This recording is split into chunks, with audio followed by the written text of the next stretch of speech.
نحمده ونستعينه ونستغفره ونعوذ بالله من شرور أنفسنا وسيئات أعمالنا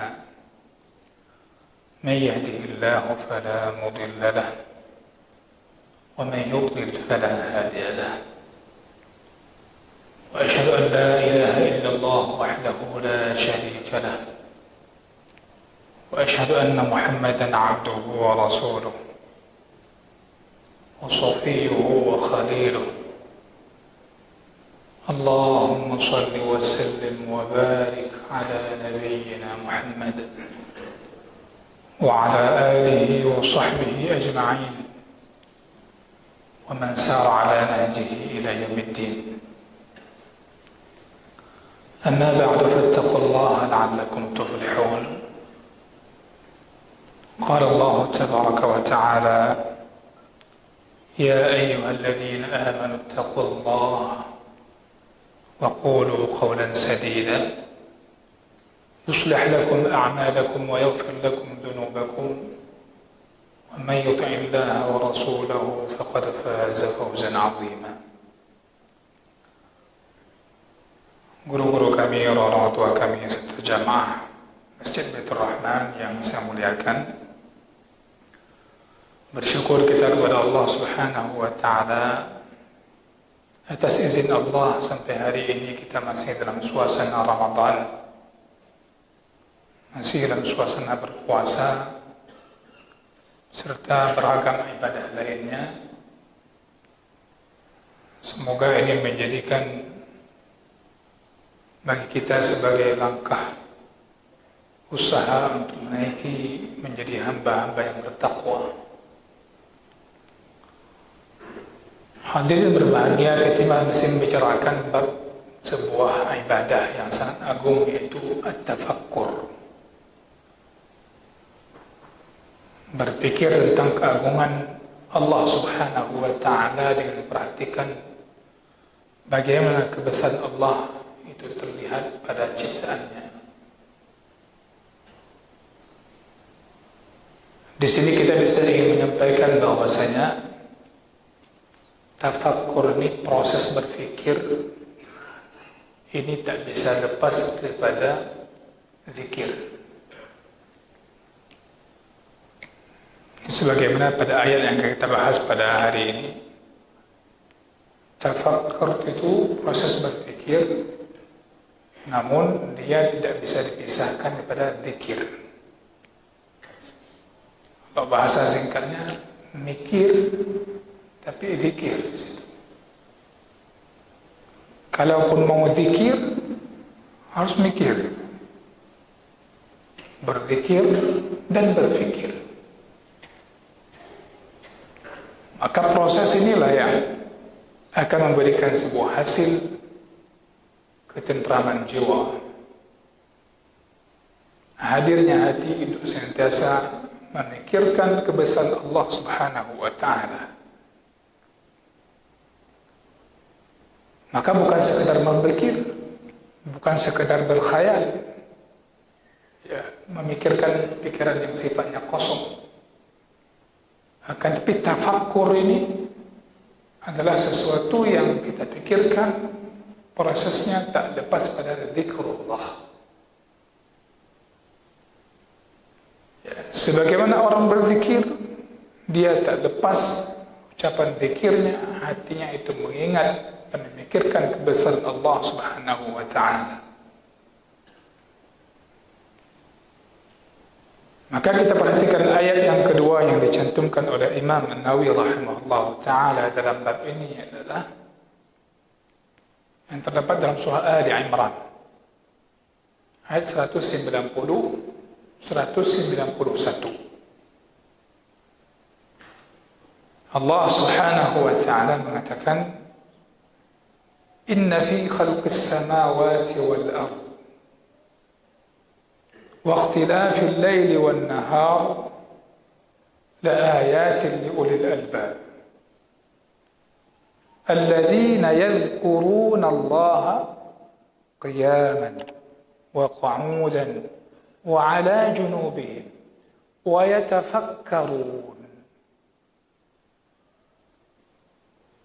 Pertama, alladzina yadhkuruna Allah qiyaman wa qu'udan wa 'ala junubihim wa yatafakkarun. Zikir dan berfikir. Apa kata Allah? Inna fi khalqis samawati wal ardh, sesungguhnya pada penciptaan langit dan bumi itu.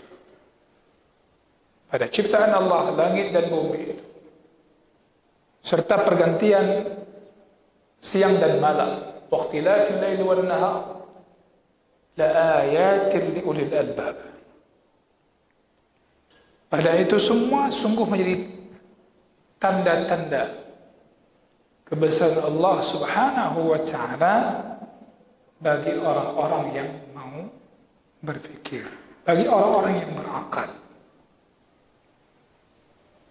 Alladzina yadhkuruna Allah qiyaman wa qu'udan wa 'ala junubihim. Mereka yang senantiasa yadhkuruna Allah, senantiasa mengingat Allah, berzikir pada Allah Subhanahu wa ta'ala, baik mereka dalam keadaan berdiri, duduk, ataupun dalam keadaan berbaring. Wa yatafakkarun, dan mereka senantiasa berfikir, bertafakkur. Mereka bertafakkur tentang apa? Wa yatafakkaruna fi khalqis samawati wal ardh. Mereka berpikir, bertafakkur tentang ciptaan Allah, bagaimana Allah Subhanahu wa ta'ala telah menciptakan langit dan bumi ini. Sehingga hasilnya apa? Hasilnya Allah Subhanahu wa ta'ala berikan bagi mereka hikmah, bijak. Apa yang keluar dari mulut mereka? Proses zikir dan berfikir ini. Mereka mengucapkan kalimat Rabbana ma khalaqta hadha batila. Ya Allah, ya Tuhan kami, sungguh semua yang telah Kau ciptakan ini tidaklah perkara sia-sia. Keadaan yang telah kita rasakan ini tidaklah sia-sia. Suatu hal musibah bahkan sedang kita rasakan bukanlah perkara yang ngawur. Apa saja yang telah Allah Subhanahu wa ta'ala berikan dalam kehidupan kita, yang kita rasakan dalam kehidupan kita sehari-hari, siang dan malamnya, bukanlah sesuatu yang tidak ada hikmah di baliknya. Bagaimana bisa lahir kesimpulan ini? Zikir dan fikir. Wa yatafakkaruna fi khalqis samawati wal ardh. Rabbana ma khalaqta hadha batila. Rabbana ma khalaqta hadha batila. Kita hadir kembali beribadah kepada Allah Subhanahu wa ta'ala. Duduk di sini sambil berzikir dan mengingat akan kebesaran Allah Subhanahu wa ta'ala. Orang beriktikaf di masjid walaupun dia enggak iktikaf misalnya dengan iktikaf yang sempurna siang dan malam di masjid sampai malam hari raya. Beriktikaf walaupun beberapa saat di masjid, walaupun satu hari ataupun satu malam atau beberapa jam saja. Tapi menghadirkan dalam iktikafnya di masjid zikir dan fikir, maka Allah Subhanahu wa ta'ala akan berikan nilai lebih. Allah akan hadirkan perubahan dalam hati orang-orang tersebut. Rabbana ma khalaqta hadha batila. Dia akan senantiasa ingat akan kekuasaan Allah Azza wa Jalla.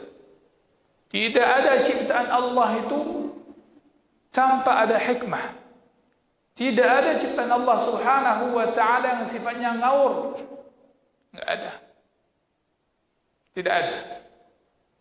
Mungkin di antara kita ada yang Allah berikan ujian musibah. Apakah di masa Covid kemarin mungkin ada yang meninggal saudara yang tidak ada yang ngawur tuh meninggal itu. Ada di antara kita meninggal orang tua kita, enggak ada yang ngawur tuh. Kenapa meninggal? Ada. Anak kita meninggal dunia. Tidak. Kenapa? Proses yadhkuruna Allah qiyaman wa qu'udan wa 'ala junubihim. Wa yatafakkaruna fi khalqis samawati wal ardh. Rabbana ma khalaqta hadha batila. Subhanaka faqina 'adzaban nar. Maha suci Engkau ya Allah. Faqina 'adzaban nar. Maka selamatkan kami dari api neraka. hasilnya luar biasa. Hasil zikir, hasil fikir yang tak dipisahkan antara zikir dan fikir ini. Keluar kalimat yang begitu bijak, yang begitu berharap, yang begitu nampak akan kecilnya hamba ini, akan fakirnya seorang diri ini, begitu butuh kepada Allah Subhanahu wa ta'ala. Rabbana ma khalaqta hadha batilan subhanaka faqina 'adzaban nar. Maka Nabi sallallahu alaihi wasallam beliau ini membacakan ayat ini ketika bangun dari tidurnya untuk salat malam. Dan sebuah riwayat para sahabat itu sangat memperhatikan gerak-gerik baginda sallallahu alaihi wasallam. Sehingga dalam sebuah perjalanan, mereka serombongan para sahabat itu melihat Nabi tidur sebentar, beliau bangun. Ketika bangun beliau membacakan ayat itu sambil melihat ke atas. Jadi mesti ayat ini menjadi bagian daripada sunnah yang kita hidupkan ketika kita bangun salat malam. Jadi termasuk 10 akhir dari surah Ali Imran yang dibaca oleh baginda Nabi sallallahu alaihi wasallam. Itu inna fi khalqis samawati wal ardi inna fi khalqis samawati wal ardi wa ikhtilafil laili wan nahari la ayatin li ulil albab الذين يذكرون الله قياما وقعودا وعلى جنوبهم ويتفكرون في خلق السماوات والأرض ربنا ما خلقت هذا باطلا سبحانك فقنا عذاب النار. Tafsir sederhana para ulama mengatakan bagaimana pada penciptaan langit dan bumi itu, inna fi khalqis samawati wal ard, kita memperhatikan ukuran bumi, besarnya bumi, dan lain sebagaimana ya Allah Subhanahu wa ta'ala titipkan segalanya di antara langit dan bumi ini. Sungguh pada ciptaan Allah ini terdapat tanda-tanda ayat-ayatnya. Fa fin nujum, pada bintang-bintang yang Allah Subhanahu wa ta'ala letakkan di langit itu ada min ayatillah. Itu di antara ayat Allah Subhanahu wa ta'ala. Wa fi syams, pada matahari, ini juga min ayatillah. Ini juga di antara ayat Allah Subhanahu wa ta'ala. Kita merasakan panasnya matahari terlebih di bulan Ramadan. Orang mengatakan Ramadan ini cuacanya ekstrim. Kita mungkin lebih ingat pada cuaca ekstrimnya. Tapi dengan cuaca yang panas ini yang Allah berikan, kita ingat tidak pada Allah Subhanahu wa ta'ala.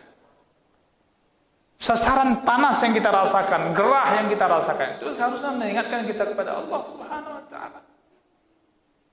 Karena matahari dengan segala yang ada padanya itu merupakan tanda ataupun ayat di antara ayat Allah Azza wa Jalla. Dan mesti kita berfikir. Dan mesti dengan itu kita mengingat Allah Azza wa Jalla. Begitu juga dengan bulan. Ini ayat-ayat Allah Azza wa Jalla. Pohon-pohonan, lautan. Begitu juga dengan sungai. Ayat Allah Azza wa Jalla.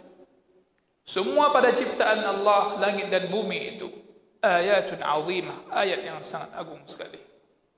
Yang mana hal itu menunjukkan akan Allah Subhanahu wa ta'ala itu maha sempurna. Allah Azza wa Jalla itu maha esa. Jalla wa ala. Kekuasaannya sangat sempurna, rahmatnya sangat sempurna, hikmahnya sangat sempurna. Allah mengatakan inna fi khalqis samawati wal ard wa ikhtilafil laili wan nahar. Kita perhatikan bagaimana Allah Subhanahu wa ta'ala sebutkan langit itu dengan 7 lapisnya. Dalam banyak ayat, misalnya Allah sebutkan surah At-Talaq. Allah mengatakan Allahul ladzi khalaqa sab'a samawati. Allah telah menciptakan 7 langit. Itu dalil yang menunjukkan langit itu 7 langit.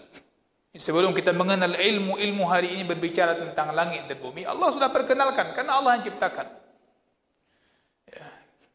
Sayangnya kadang pendidikan hari ini dilepaskan daripada wahyu. Sehingga orang belajar urusan ini semua enggak mengikat dia dengan Allah Azza wa Jalla. Enggak membuat dia bertafakkur Juga Allah katakan di surah Al-Mu'minun, "Qul man rabbus samawati as-sab'i wa rabbul 'arsyil 'azim." Allah sebutkan langit yang 7. Bumi, apakah demikian juga? Ya. Al-Quran menyebutkan al-ard bukan dalam bentuk jamak, tapi dalam bentuk mufrad. Berbeda dengan langit tadi. Tapi Allah Subhanahu wa taala jelaskan bahwasanya bumi itu juga sebagaimana langit, 7 dia, 7 lapis. Allah Azza wa Jalla sebutkan surah At-Talaq ayat 12, Allahul ladzi khalaqa sab'a samawatin wa minal ardi mithlahun. Ya, wa minal ardi mithlahun. Bumi juga demikian. Yani mithlahunna fil adad. Jumlahnya juga tu 7. Maka tanya sering takkan 7 lapis langit, 7 lapis bumi. Yang memang makna ayat. Memang begitu. Ya. Masya-Allah. Padahal orang syik tengok jamal orang tua jamal orang tua dulu kan enggak belajar hebat-hebat kayak orang hari ini ilmu tentang bumi dan sebagainya. Tapi mereka bisa membahasakan itu sebagai bahasa keyakinan ayat Allah Azza wa Jalla. Ya. Allahul ladzi khalaqa sab'a samawati wa minal ardi mithlahun. Hadirin yang saya muliakan, maka orang tidak boleh merampas hak ataupun tanah orang lain. Ya. Walaupun sejengkal. Dalam hadis disampaikan orang yang mengambil sejengkal pun tanah orang lain dengan cara yang zalim, maka nanti dia akan dikalungkan di lehernya di hari kiamat min sab'i aradin. Dalam hadis disebutkan 7 lapis bumi itu. Ya. Maka enggak ada istilah saya enggak ambil di bagian atasnya, saya ambil korek di bagian bawahnya. Orang sekarang kan bisa aja ambil bagian tanah orang dari arah bawah. Tak boleh itu milik dia sampai ke bawah-bawahnya. Bukan hanya diukur dari meteran di datar di atas saya, tidak. Sehingga para ulama fikih juga membahasakan ketika seorang buat rumah bangunan sampai ke atasnya itu milik dia di atas. Itu tak boleh tengok hanya orang katiin rumahnya kecil. Saya punya kelebihan banyak uang, kita buat atap kita menutupi atap rumahnya lagi. Tak boleh, itu atap rumahnya di atasnya milik dia juga. Maka di sini kita memikirkan bagaimana Allah Subhanahu wa taala menciptakan segalanya itu, di situ sudah ada hukum-hukum. Dan para ulama memikirkan bagaimana kebesaran Allah Azza wa Jalla, ada apa hak-hak manusia tidak boleh dirampas dari semua itu. Tapi ala kulli hal jemaah saya muliakan, saya ingin katakan seringnya kita lupa kepada Allah. Kalau kita melihat ayat ini menunjukkan kita seringnya lupa kepada Allah Subhanahu wa taala. Padahal ayat-ayatnya terpampang di depan mata kita. Sering. Bahkan kita kadang sudah beribadah dalam salat, masih juga kadang salat kita di antara gerakan-gerakannya yang kita lupa kepada Allah Subhanahu wa taala. Enggak usah jauh, saya ingin ajak kita berpikir ketika kita bangun tidur. Apakah kita bangun tidur itu karena Allah Subhanahu wa taala ingin melakukan salat fajar misalnya, salat subuh? Atau bangun pagi sebagaimana orang yang banyak bangun pagi, dia bangun pagi karena rezeki. Ingin mencari rezeki. Padahal seharusnya dia bangun pagi karena pemberi rezeki. Bagaimana fenomenanya? Sehingga ada orang kadang tidur malam hari, dia siapkan jam bekernya itu bukan di jam untuk bangun salat subuh, persiapan salat subuh. Tapi dia siapkan jam bekernya untuk persiapan pergi kerja. Sehingga dia sah saja merasa aman-aman saja, dia bangun jam 6 subuh, jam 6 pagi, kemudian dia mandi, setelah mandi baru dia salat. Karena target dia jam kerja itu jangan telat. Masuk kantornya jangan telat. Ini dari bangun tidur bagaimana dia berpikir? Nampak dia. Apakah dia berpikir ada zikirnya atau tidak? Bangun tidur untuk mencari rezeki atau bangun tidur karena pemberi rezeki Allah Azza wa Jalla? Padahal di tempat dia kerja tidak ada jaminan rezeki. Yang memberikan rezeki Allah Subhanahu wa taala. Sehingga kita yang pernah belajar tauhid semua tahu, tidak boleh meminta rezeki kepada selain Allah Subhanahu wa taala. Sarana yang Allah siapkan itu sebagai sebab. Allah Azza wa Jalla mengatakan, "Fabtaghu 'indallahi rizq." Allah mengatakan, mintalah kepada Allah rezeki itu. Jadi di sini jemaah saya muliakan, kita bisa melihat diri kita ini banyak ingat Allah atau tidak. Program harian kita sejak awal paginya kita bangun karena apa? Hadirin berbahagia. Maka mudah-mudahan Ramadan ini dengan kita biasa bangun sahur, insyaallah ke depan akan lebih baik lagi di hari-hari di luar Ramadan.